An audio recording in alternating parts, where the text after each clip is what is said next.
Hi hello నమస్తే welcome to our channel. నేను సిరి.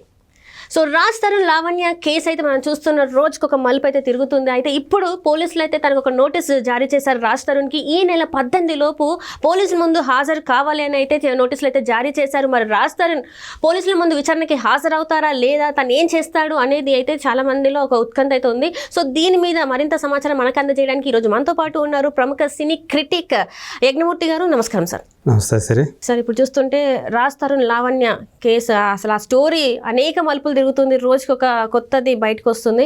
ఇప్పుడు పోలీసులు అయితే తనకి ఒక నోటీసు అయితే జారీ చేయడం జరిగింది. ఈ నెల 18 లోపు పోలీసుల ముందు హాజరు కావాలి విచారణకు అని చెప్పేసి అయితే మరి నోటీసులు జారీ చేశారు. ఇప్పుడు మరి రాజ్ తరుణ్ ఈ నెల 18 లోపు పోలీసుల ముందు హాజరు అవుతారా, లేకపోతే ఇంకేమన్నా లూప్ హోల్స్ వెతుక్కొని జారుకునే ప్రయత్నం చేస్తారా? ఖచ్చితంగా ఇప్పుడు ఏదైతే నార్సింగ్ పోలీసులు జారీ చేశారో భారతీయ న్యాయ సంహిత 45 అనే సెక్షన్ కింద రాజ్ తరుణ్కి వాళ్ళు నోటీసులు పంపారు. సో ఖచ్చితంగా తను 18 లోపల పోలీసుల ముందు హాజరు కావాల్సిందే, వేరే మార్గం లేదు. కాకపోతే అతను ఇచ్చినటువంటి ఏదైతే అతని మీద కేసులు ఫైల్ అయ్యాయో 3 సెక్షన్ల కింద మనకు తెలుసు, 420 కేసు, చీటింగ్ కేసు, అలాగే 506 అనే ఒక కేసు, అలాగే 493 వంచించి పెళ్లి చేసుకుంటానని చెప్పి వంచించి తనకు గర్భం వచ్చేసి తర్వాత అబార్షన్ కూడా చేయించాడు అని చెప్పేసి ఏవైతే ఉన్నాయో వీటి మీద 3 సెక్షన్ల కింద అప్పుడు కంప్లైంట్ చేయటం జరిగింది. సో ఇప్పుడు నార్సింగ్ పోలీసులు కూడా వాళ్ళు దర్యాప్తు చేస్తూ విచారణలో భాగంగా ఇప్పుడు రాజ్ తరుణ్కి నోటీసులు పంపారు. సో ఏంటి నీ సమాధానం అని చెప్పి. సో తను వచ్చి పోలీసుల ముందు ఆ సమాధానం చెప్పాలి వాటికి. సో తన దగ్గర ఏముండయి, అందులో తన తప్పేమీ లేదని చెప్పేసి నిరూపించుకోవడానికి ఇద్దరు, అంటే నేను మోసం చేయలేదు మా ఇద్దరు ప్రమేయంతో, ఎందుకంటే తను కూడా ఆల్రెడీ మీడియా ముందుకు వచ్చి చెప్పున్నాడు, ఒకప్పుడు మేము కలిసి ఉన్నమాట నిజం, ఆమె నాకు హెల్ప్ చేసిన మాట నిజం, కానీ ఇప్పుడు నేను కలిసి లేను. సో ఆమె యాక్చువల్గా డ్రగ్గిస్టు, డ్రగ్ పెడ్లరు, అట్లాగే మరొక వ్యక్తితో కూడా, మస్తాన్ సాయి అనే వ్యక్తితో కూడా ఆమెకు రిలేషన్షిప్లో ఉంది. అందు గురించి నేను బయటకు వచ్చాను, నా ఇంట్లో నుంచే నేను బయటకు వచ్చాను, ఇంకా ఆమె నా ఇంట్లోనే ఉంటుందని కూడా చెప్పాడు అతను.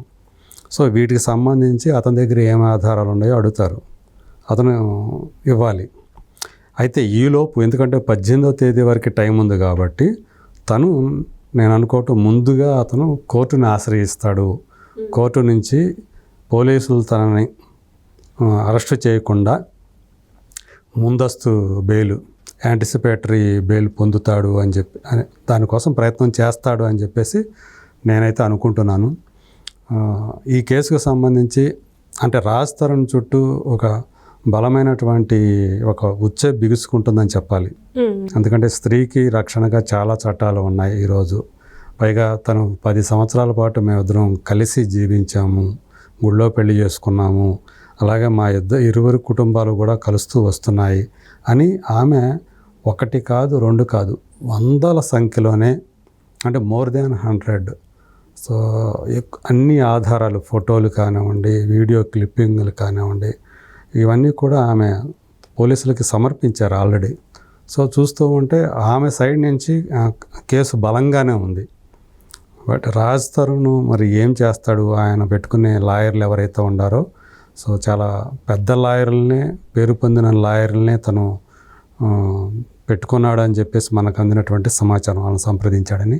అది కూడా ఒక పేరు పొందినటువంటి రాజకీయ నాయకుడు అయినటువంటి ఒక లాయరు. సో ప్రస్తుతం రాజ్ తరుణ్ తరఫున ఆ లాయరు ఏం చేస్తాడు, ఏం చేయబోతున్నాడు అనేది కూడా మనం చూడాల్సి ఉంది. మనకు అందుతున్న బట్టి సమాచారం ప్రకారం రాజ్ తరుణ్ కోర్టుని ఆశ్రయించి ముందస్తు బెయిల్ తీసుకునే అవకాశం ఉంది. అంటే తనను విచారణకు వెళ్ళినప్పుడు పోలీసులు అతను అరెస్ట్ చేసే అవకాశం కూడా ఉంది, 493 సెక్షన్ ఏదైతే ఉందో అది. సో కాబట్టి అతను అన్ని జాగ్రత్తలు ఈ లోపల తీసుకునే అవకాశం ఉంది. మనందరికీ తెలుసు, అతను ఒక్కసారి మాత్రమే మీడియా ముందుకు వచ్చాడు. ఈ 10 రోజుల పైన అయింది. ప్రతిరోజు లావణ్యకు సంబంధించి ఏదో ఒక అప్డేట్ వస్తుంది, కానీ రాజ్ తరుణ్ నుంచి మాత్రం ఒకసారి తను స్వయంగా వచ్చి మీడియా ముందుకు వచ్చి ఒకసారి చెప్పిన సందర్భం మాత్రమే ఉంది. ఆ తర్వాత నుంచి అతను సైలెంట్గానే ఉన్నాడు. సో ఇప్పుడు పోలీసులు ఏదైతే BNSS అనేది అంటే ఇదివరకు ఇండియన్ పీనల్ కోడ్ అని ఉండేది, ఐపీసీ అనేవాళ్ళు. ఇప్పుడు కేంద్ర ప్రభుత్వం దాన్ని మార్చేసి భారతీయ న్యాయ సంహిత అని మార్చింది దాన్ని. సో దాన్ని బిఎన్ఎస్ఎస్ అంటున్నారు. దాని కింద ఇప్పుడు 45 అనే సెక్షన్ కింద తనకు నోటీసులు జారీ చేశారు. సో ఇప్పుడు అతను వచ్చి సమాధానం చెప్పుకోవాలి. ఆ సమాధానం వీళ్ళకి సంతృప్తికరంగా ఉన్నట్లయితే పోలీసులకి అతను అరెస్ట్ చేయరు. సో ఈ చట్ట ప్రకారం ఏం చేస్తారు, కోర్టు ప్రొసీడింగ్స్ కోర్టులో వేస్తారు. లేదు అంటే అతను అరెస్ట్ చేసి వెంటనే రిమాండ్ అంటే కోర్టు ముందు హాజరుపరిచి రిమాండ్కి తరలించే అవకాశం ఉంటుంది. సో ఇది ఏం జరుగుతుంది అనేది మనం చూడాల్సి ఉంది, వెయిట్ చేసి చూడాల్సి ఉంది. ఈ 2 రోజులు అతను ఏ రోజు వెళ్తాడు, ఎందుకంటే 18 వరకు టైం ఉంది. అతను ఈ రోజు వెళ్ళొచ్చు పోలీసుల ముందుకి, రేపు వెళ్ళొచ్చు, 18వ తేదీ కూడా వెళ్ళొచ్చు. కానీ ఈ లోపల నేను అనుకోవటం ఏంటంటే అతను ఖచ్చితంగా అర్జెంటుగా కోర్టును ఆశ్రయిస్తాడు. ఈ నోటీసులకి సమాధానం చెప్పే లోపల, అంటే తన ఎవరైతే న్యాయవాదులు ఉన్నారో వాళ్ళ సలహా మేరకు వాళ్ళు ఏం చెప్తే అతను అది చేస్తాడు. బహుశా నేను కోర్టును ఆశ్రయిస్తాడు ముందుగా అనుకోండి. అంటే ఇక్కడ ముందు మనం చూసినట్టయితే నాన్ బెయిలబుల్ అని చెప్పేసి మనం చెప్పాము. మరి కోర్టు ఒకవేళ లాయర్స్ ఒకవేళ చెప్పినా కూడా కోర్టుకి వెళ్ళినా కూడా అక్కడ మరి తనకి బెయిల్ దొరికే అవకాశం ఉందంటారా మరి? అదే అతని దగ్గర ఉన్నటువంటి ఏవైతే నా తప్పేమీ లేదు అని ఏదైతే అతను చెప్తున్నాడో, పైగా ఏంటంటే నేను ఆమెని డ్రగ్గిస్ట్గా ఇట్లాంటివన్నీ చెప్తున్నాడు కదా, దానికి సంబంధించి అతను ఆధారాలు సమర్పించాలి మరి బెయిల్ దొరకాలంటే.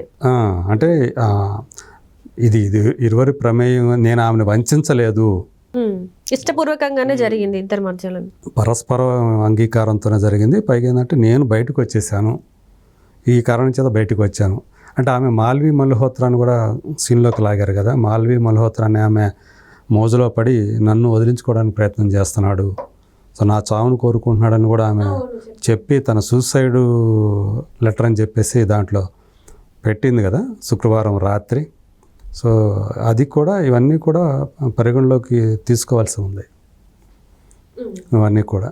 సో చూడాలి మరి ఏం జరుగుతుంది ఏంటి అనేది. ఇప్పుడు ఏదైనా రాజ్ తరుణ్ డిఫెన్స్లో ఉన్నాడు, తనను తాను నేను నిరపరాధిని అని అతను ప్రూవ్ చేసుకోవాల్సిన అవసరం అతని మీద ఉంది. కానీ ఇప్పటి వరకు ప్రతిరోజు లావణ్య వచ్చి లాయర్లతో కూడా తను ప్రెస్ మీట్లు పెడుతుంది, అన్ని ఇంటర్వ్యూస్లో చెప్తుంది, తను గట్టిగా మాట్లాడుతుంది. అండ్ ఇంకొకటి ఏంటంటే ఎవరైతే ఈ మస్తాన్ సాయి సంథింగ్ ఎవరైతే వ్యక్తి ఉన్నారో ఆ వ్యక్తి లేడు కాదు, అసలు తన మీద కేసు ఫైల్ చేసింది అది వేరే ఇష్యూ, కావాలని రాజారు దీనికి పెళ్లి గురించి మాట్లాడినట్టు అని చెప్పేసి అంటున్నారు. మరి ఇక్కడ మస్తాన్ది ఏముంటుంది అసలు? మస్తాన్ గురించి మరి కోర్టు కానీ పోలీసులు కానీ అడిగే అవకాశం ఉందా? అసలు తను కూడా అయ్యే అవకాశం ఉందంటారు? అంటే రాజ్ తరుణ్ అతని పేరు బయట పెట్టాడు. సో దానికి సంబంధించి ఆ తర్వాత ఒక ఆడియో టేప్ను కూడా లీక్ చేశారు రాజ్ తరుణ్ తరపు నుంచి.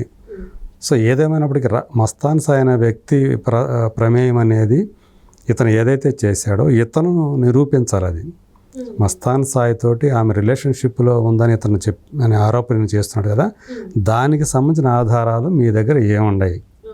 అప్పుడు ఇతను నేను వంచకుడిని కాదు, నేను మోసం చేసి ఆమెని, అంటే నేను మోసంతోటి ఆమెతోటి నేను కలిసి జీవించలేదు, ఆమె కూడా నన్ను మోసం చేసింది అని, మస్తాన్ సాయిని ఇంకొక వ్యక్తితో రిలేషన్షిప్ పెట్టుకుంది అని అతను ఏదైతే ఆరోపణ చేశాడో అతను ఆధారాలు చూపించాలి.